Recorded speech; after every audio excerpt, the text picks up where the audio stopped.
Guess how many refrigeration systems are worldwide used to cool data centers, industrial processes, buildings and hospitals?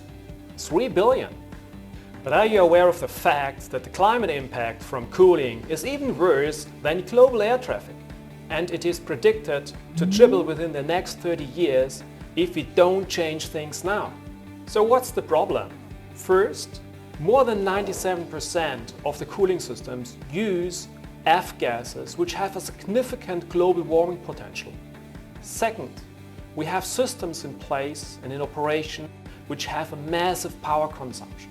To save our planet, we need to get rid of F-gases and reduce power consumption significantly.